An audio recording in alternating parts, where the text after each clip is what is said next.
Hi, everybody. Welcome back to Pure Prison. I'm so glad that you're here and that you're joining us tonight. My brother is in the studio. I love him to death. He's here for a multitude of reasons. He has a message to share. And also, I want to promote him and what he does. So I can't wait to bring him in. And here he is. Don. Is that what I'm supposed to call Yeah, you? you can call me Don. That's fine. Dawn. That's so Yeah, weird for me. Can you tell us a little bit about yourself and what you do? sure. So currently, I'm actually a scientist. I spend a lot of time trying to develop cancer drugs. So that's what my day job is. And I think we're going to be talking a lot more about sort of one of my side projects called OG Activists. But OG Activists is really a way to help people understand who Jesus was as a man on this earth, and the kind of amazing things that he did. What inspired you to start this brand? Because OG Activist is a brand. So, what Mhm. inspired you? Really, I think the inspiration came early on in my walk with Jesus, and that was that one morning I woke up and I heard a pretty audible voice of the Lord just say, "It was for joy," which comes out of Hebrews 12. And when you look at what it's actually saying, it said that Jesus, went to the cross, and it was for the joy of you, for me, for all the people that he died for, that he did it. And that struck me so strongly. And I was so used to seeing pictures of Jesus where he's getting, a crown of thorns put on, or he looks very destitute and destroyed and everything. And I wanted to see that, the Jesus that smiles and wants to interact with folks. And so I made a picture of Jesus smiling, basically. And then that picture kind of led me to really trying to say, what was he about? And Jesus was all about reconciliation. That's what his life was about, reconciliation. That's why he came to this earth in the first place, so that we could be reconciled with God. And so uh, that kind of reconciliation actually was played out in his life multiple times. And he was the first women's activist. He was the first racial equality activist. He was the first person who wanted to help the homeless and needy and the destitute. He hung around with sinners and prostitutes, and then as you pointed out in our earlier conversation, he was falsely accused and imprisoned and hung on a cross. And of course, that's what uh, what really ultimately led to our reconciliation as humans with God. But was serious. A very, very challenging and hard thing for any man to go through. So you mentioned that, Jesus was the first activist. For instance, women's rights, racial reconciliation, all kinds of things. Tell us about that boots on the ground kind of advocacy that you do, because that's what Yep. it is, right? Isn't that the way you choose to do it? Is like boots on the ground? Yeah, that's right. I mean, a lot of the stuff that I do is literally just walking the streets, and I'm in the Dallas area, so I spend a lot of time in DFW. But uh, we do a few different things. One of them is we create these bags for people that are homeless. So it's a bag filled with food and water bottles, and some other essentials like toothpaste and toothbrushes and things like that. And then we take and also we give them a Bible and things to write with, little stress relievers too. And it's just simple stuff, but it goes along. It really, really blesses people. And so, flashlights and even rain ponchos, those kinds of things, socks. So we hand those out. If you're driving around, a lot of times what I'll do is I'll be driving around and I'll see a homeless person asking for something, and I'll hand them one of those bags.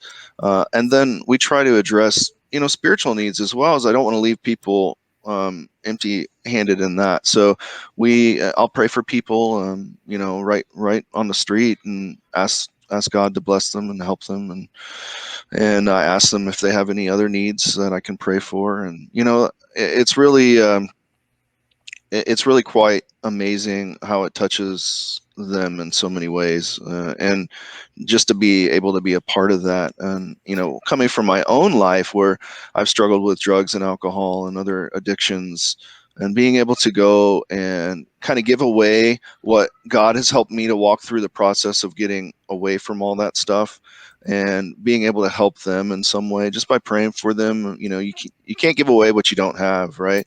So I love to be able to pray with those folks, and ask the Lord to help them. And it's not only good for them, and it's good for me. Now, are you a minister? No. Okay, here's the deal. I think all people who are Christians are ministers. It Oh, really makes no difference, whether or not you're on a platform or not. So, I'm just a scientist, but what I noticed was that in my day-to-day life, when I drive through Dallas, there were so many people that needed help. And I couldn't just sit in my air-conditioned office and do my work and not provide something for those people. And I've done everything from being able to, like, there was this one lady who had some serious mental health issues, that was across the street from my building, and she used to just yell. Every day she would sit at the bus stop and just yell, yell, yell at everyone walking by. And one day I decided to go and just sit down and chat with her. And she talked to me normally. There wasn't any weirdness there. I was able to pray for her. I gave her um, some things, and was able to go buy her some stuff at a store. And you know it was just that one-on-one time with those people that generally are throwaway from society. People, they become part of the background noise, and so I want to bring those people to the foreground, not the background. And so that's what it's all about, right? I love it. I love that so much. And as society, okay, because also I got to go back to the organization that I'm with. And Yeah. society first, this is a social issue for everyone. And as you said, this is background noise. And that's unfortunate because Hmm. we've become so numb and so calloused. I always say we've lost our empathy, our compassion. And it is easy to do because I am a person who has done it. So, like you Hmm. said, you can't talk about things that you've never experienced, or at least you can't talk about them well or truthfully, in my Yeah. opinion. Um, so, some of these people may have been incarcerated and they've been released and now they're homeless. Yeah. Some of these people, Memorial Day is coming up. Some of these people are veterans. Hmm. These are veterans who fought for our country. So you were talking about, well, actually, let me go on and go to this. Not only are you a scientist, I love it, I love it, but an activist, a Christian. You actually do our lead-in song, Mm. wide open spaces, and we use that. And thank you so much again for giving that to us. We appreciate Yeah. it. And it is just such a beautiful song. And I'm going to be able to post it soon now that we have the media software so people can listen to it because I want them to hear the words. But how many instruments did you play when you were young? Not only that, didn't you write your own lyrics and music? Yeah. Yeah. I mean, I've been in lots of bands over the years, everything from jazz to punk rock.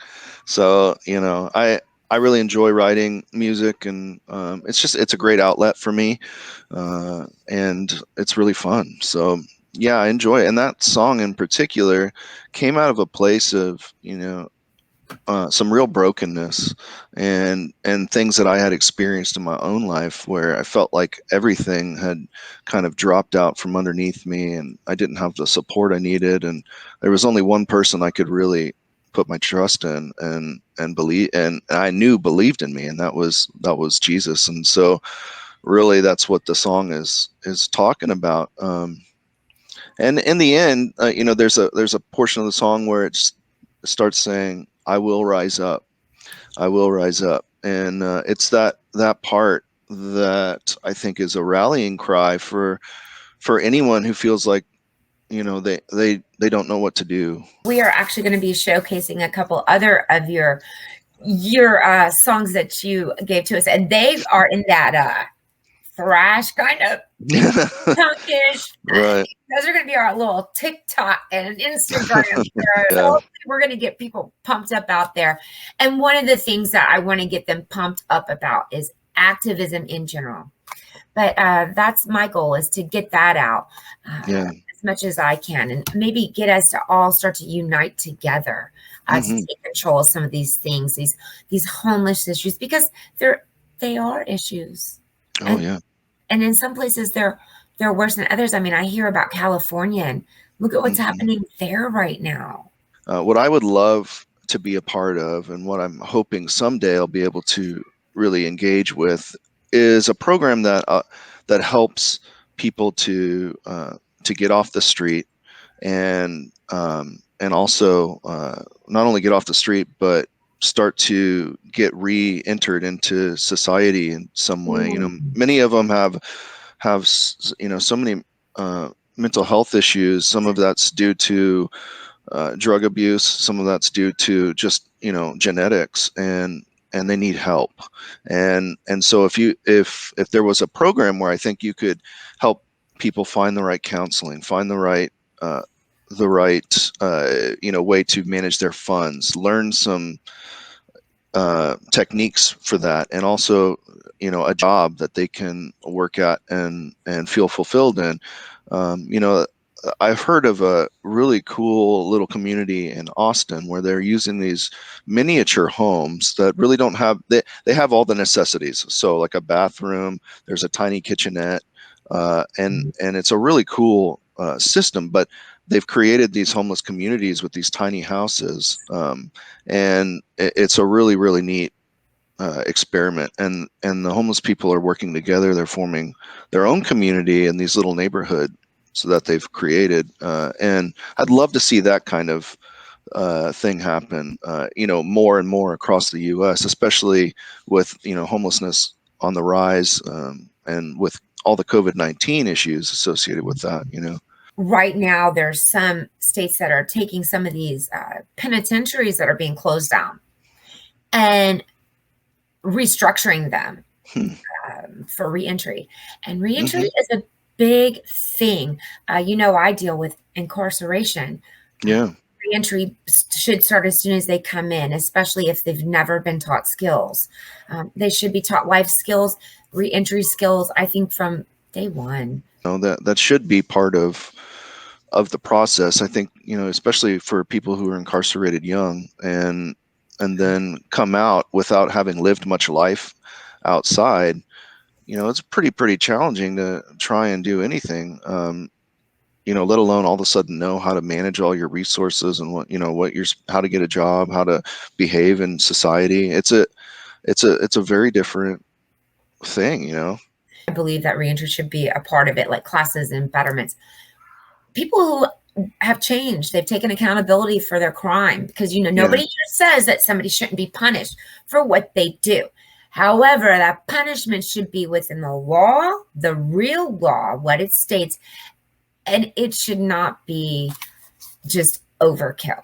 It should be what it is, and not take away hope from people. But let's go back.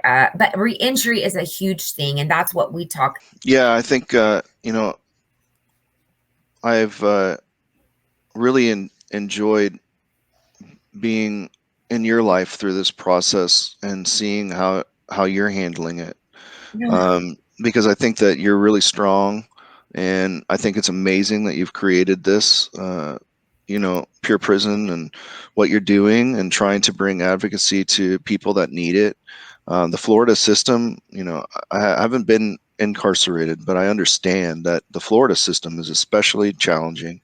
And, so, that alone, I just think that it's amazing that you're stepping out and doing this. And so I applaud you for that, sis. Oh my gosh. Thank you so much. That was so crazy. I don't. Thank you. Mm, And thank you. I love you. love you And too. speaking of, challenging states, you happen to live in an extremely challenging state also. I Yeah, hear a lot. I post a lot from there. A lot of advocacy groups based there. Texas has uh, a lot of great things about it, but I'm sure that there there are some issues with that system, and so I'd love to, also be able to be one of those, watchtower people that can be involved in helping, and saying, hey, this is what's going on. How can we, affect change? I love it. Thank you. And just by you saying that, that just shows. I mean, you're so busy. You do so much. You have two beautiful children, and a wife, and animals, but you're still willing to do this. And that means that people care. Society cares. We Hmm. want to see change. Thank you for coming on today. And by the way, I'm going to be flashing that picture. It's so cool. I love it. The one that you have on your website. Oh, I hope, yeah, yeah.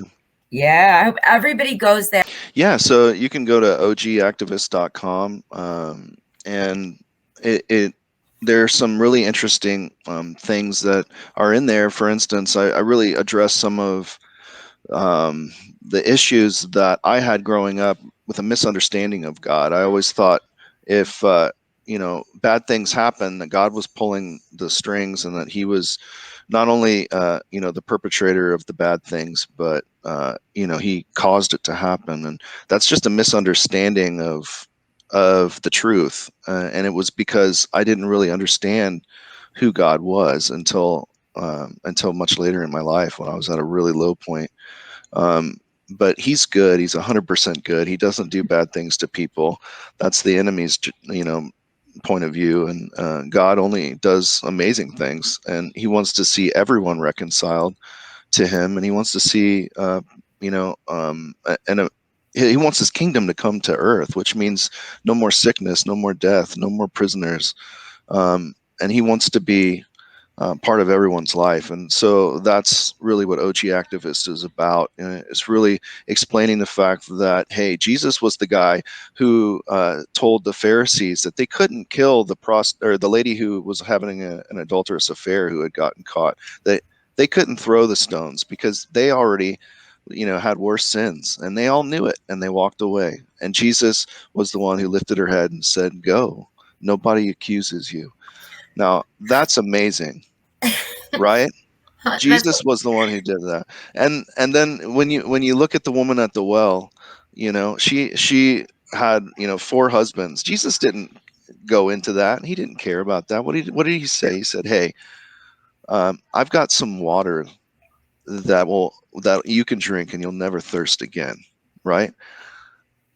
Incredible. Jews that's hated Samaritans. This woman was a Samaritan, right? And when the rest of the disciples came up, they're like, why are you talking with this lady? What is up? And then she became an incredible evangelist. The Bible doesn't talk about it that much, but it says that she went out to her in community and told everyone about Jesus. And why? Because He was the person who said, hey, I can see you, and I love you, and you're worth it. amen. I mean, you know what? And it's one of my favorite stories because it's so inspiring because you get thoughts. I've been incarcerated. I'm your sister. And if you're new to the audience, I did a lot of time in Florida. Um, and that's how I felt. And finally, like you said, I met Him later. My walk with Hmm. who I chose to call God, because I have real issues with organized religion and things like that. Um, and it was amazing. Hmm. It was an amazing thing. And you know what? I speak restorative justice, and it falls in line with that too. Restorative justice to society, to victims, to perpetrators. Let's get back. Let's find out why. Let's restore it, and let's restore our walk with the Lord, or whatever you choose to call it. Because I got to put that out there, because some people don't want to choose that, Hmm. and that's their choice. But I choose to call it him God, and I love him, and I know what he does in my life, and I know the walk I used to have and the walk I have now, and the things that have changed in my life. And it blesses me, that story, because I want to spread that. I wouldn't be here. I wouldn't be doing what I do had I not changed spiritually. Yeah, absolutely. I mean, that's the same thing for me, like I think during your incarceration is when I actually met Jesus, and he changed my life so drastically. I was on the brink of divorce. I was going to lose my kids. I mean, it was a bad situation, and God changed everything. Of course, it started inside me, but once I changed, then I could start to actually see, what was really going on around me, and how I was impacting others. And What so, was it? What was it? Can I say that? Do you know what it was that made you that epiphany, that moment? That did you have a moment, or was it like oh yeah, gradual? You had a moment. Was it? I had a moment. It was incredible, actually. Me and Jen were having a terrible fight, and I was trying to pack my stuff and walk out the door. Jen is my wife, by the way, and so I was trying to walk out the door, and she literally just was so kind and compassionate, and she was able to, I don't know if she was just in tune with God or what, but she spoke directly to what was going on in my heart. And you know it was something that went on that I just knew couldn't have happened unless she was literally connected to God at that moment. And so I called myself an atheist, but what the truth was is I was really angry at God, very, very angry at God, and I didn't understand why I was angry at God. But it was all about the stuff that had happened in my life that I thought he had done, and he's just not like that. He doesn't do bad things. And so you know it, Jesus said he came to give life and life more abundantly, and that the enemy comes to steal, kill, and destroy. And so I came to the conclusion that, hey, if it feels like stealing, killing, and destroying, then it's the enemy's. That's the enemy's issue, not God's. And so it changed my life in that moment to know that he didn't create these bad situations. And a lot of times I created those situations, Yeah, keeps their pain, keeps their pain. I say it all the time, and that's why they're here. Because every decision during your day Mhm. that you make is going to bring you one or the other. That's a simple fact. Yeah. End of it, one or the other. I love it. I thank you so, so much for being here. Oh my gosh, it was so great. I'm Yeah. going to go ahead and let you go. Thank you again. I love you, baby brother. I love you too. I'm so proud of you. Keep doing what you're doing. Thank you. And we will talk soon. Yeah. All right. All Bye-bye. right. Bye bye. All right, guys. That was my brother, Don Anderson. You can check him out at OG Activist, www.ogactivist.com, or you can check him out on Facebook. Love you. Talk to you soon.